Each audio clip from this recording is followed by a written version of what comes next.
Ada tak rumah korang yang ada lumut macam ni? Nampak tak ni? Ni kadang-kadang ni kan, ni tu sampai tumbuh-tumbuh. Yalah hujan panas, so memang tumbuh. Biasalah kat tangga memang selalu ada. So kalian boleh guna sabun badang karat ni. Spray, tembak je, tuang je dia boleh terus hilang. Kena ada gila sikit, kenalah boro-boro manja. Tapi pastinya boleh hilang balik, berseri balik. Macam tak ada lumut. Macam simen baru render tau. Tak apa ada meja batu kat luar macam ni.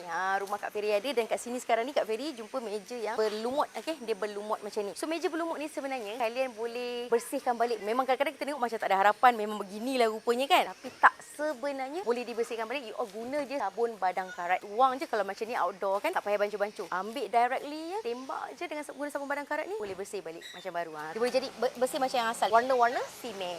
Masih ramai yang tak percaya meja yang macam ni boleh bersih balik. Diorang ingatkan memang dah macam natural je. Tak, sebenarnya masih boleh bersih balik dengan menggunakan sabun badang karat. Sebab dia bukan sekadar karat je. Lumut-lumut tebal, lumut-lumut meja batu, meja-meja outdoor. Kadang-kadang ialah kena hujan panas, dia berlumut. So kalian boleh guna yang ni. Lagi bagus kalian masuk dalam botol spray, kalian tembak-tembak je. Dan kadang-kadang kan tak sempat tunggu, tak sempat kira 20 saat pun dia dah bersih balik macam warna simen ni.